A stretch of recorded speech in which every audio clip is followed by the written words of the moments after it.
আসসালামু আলাইকুম স্যার। ওয়ালাইকুম আসসালাম।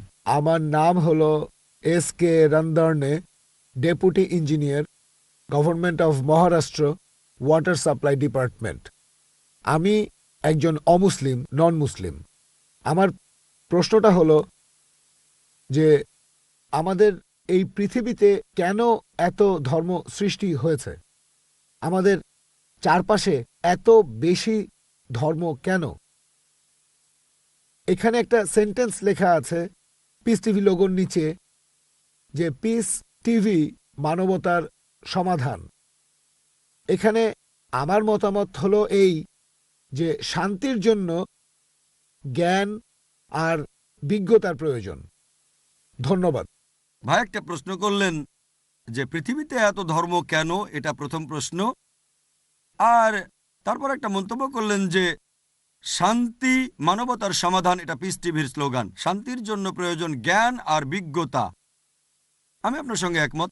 আপনার প্রশ্নের প্রথম অংশটা নিয়ে যদি বলি যে পৃথিবীতে কেন এত বেশি ধর্ম, আমাদের বুঝতে হবে যে সর্বশক্তিমান ঈশ্বর, আমাদের স্রষ্টা আল্লাহ সুবহানাহু ওয়া তাআলা পাঠিয়েছেন মাত্র একটা ধর্ম। আল্লাহ পবিত্র কোরআনে বলেছেন, সূরা আলে ইমরান অধ্যায় নম্বর 3 আয়াত নম্বর 19, ইন্নাদ-দীনা ইনদাল্লাহিল ইসলাম। একমাত্র ধর্ম, একমাত্র জীবন দর্শন যেটা আল্লাহ তাআলার গ্রহণযোগ্য, সেটা আল্লাহ তাআলার কাছে আত্মসমর্পণ করা। আল্লাহ তাআলা মাত্র একটা ধর্মই পাঠিয়েছেন। আর যত নবী রাসূল পৃথিবীতে এসেছেন, যেমন ধরেন আদম, ইব্রাহিম, মুসা, ঈসা, মুহাম্মদ, ওনারা সবাই শান্তিতে থাকুন। তারা মানুষকে একটা শিক্ষায় দিয়েছেন, আল্লাহর কাছে আত্মসমর্পণ করা। এখন আরবি ভাষায় যদি কেউ আল্লাহ তাআলার কাছে আত্মসমর্পণ করে তাহলে তাকে বলা হয় মুসলিম। আর ইসলাম, এই আরবি শব্দটার মূল আরবি শব্দটা হচ্ছে সালাম, যার মানে শান্তি। এর আরেকটা মূল আরবি শব্দ হচ্ছে সিলম, যার মানে আল্লাহ তাআলার কাছে নিজের ইচ্ছাকে সমর্পণ করা। তাহলে এক কথা ইসলাম মানে আল্লাহ তাআলার কাছে আত্মসমর্পণের মাধ্যমে শান্তি অর্জন করা। তাহলে আমাদের স্রষ্টা আল্লাহ তাআলা পাঠিয়েছেন মাত্র একটাই ধর্ম। তবে সময় বদলানোর সাথে সাথে ধর্মগ্রন্থগুলোও বদলে গেছে, বিকৃত হয়ে গেছে, নতুন জিনিস ঢুকেছে।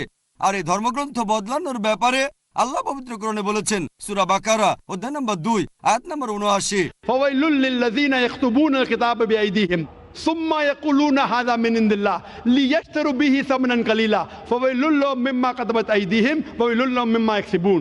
দুর্ভোগ তাদের যারা নিজ হাতে কিতাব রচনা করে আর বলে এটা আল্লাহর নিকট হতে। তারা এটা বলে তুচ্ছ মূল্য প্রাপ্তির জন্য। তাদের রচনার জন্য শাস্তি তাদের, যা উপার্জন করে সেজন্য শাস্তি তাদের। আল্লাহ তাআলা পাঠিয়েছেন অনেক আসমানি কিতাব, অনেক ইনস্ট্রাকশন ম্যানুয়াল।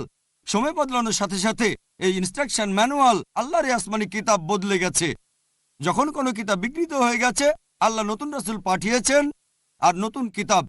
এইভাবে অনেক দিন চলেছে। তারপর আল্লাহ পাঠালেন সর্বশেষ ও চূড়ান্ত নবী মুহাম্মদ সাল্লাল্লাহু আলাইহি সাল্লামকে, আর সর্বশেষ ও চূড়ান্ত আসমানি কিতাব কোরআন নাজিল করলেন।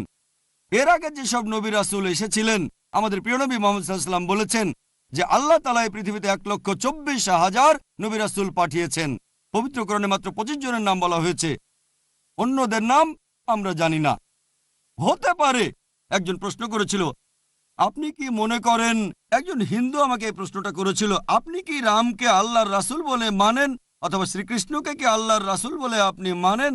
আমি বলবো, যেহেতু নামটা কোরআন হাদিসে উল্লেখ করা নেই, আমি জানি না। হতে পারে রাসূল, অথবা নাও হতে পারে, নিশ্চিত করে বলতে পারছি না। তবে একথাটা মানতে হবে, যেসব নবী রাসূল এসেছেন নবী মুহাম্মদ সাল্লাল্লাহু আলাইহি সাল্লামের আগে, তারা ছিলেন সেই সময় আর সেখানকার মানুষের জন্য। তাহলে রাম যদি আল্লাহ রাসূল হয়েও থাকেন, যদি কৃষ্ণ আল্লাহ রাসূল হয়েও থাকেন, তারা এসেছিলেন সেখানকার মানুষ আর সেই সময়ের জন্য। বর্তমানে পৃথিবীর সব মানুষ, তারা থাকতে পারে ভারতে অথবা আমেরিকায় বা সৌদি আরবে বা কানাডায় বা ইংল্যান্ডে, পৃথিবীর যে কোনো জায়গায় তারা মানবে সর্বশেষ ও চূড়ান্ত নবী মুহাম্মদ সাল্লাল্লাহু আলাইহি সাল্লামকে এবং সর্বশেষ ও চূড়ান্ত আসমানি কিতাব পবিত্র কোরআন।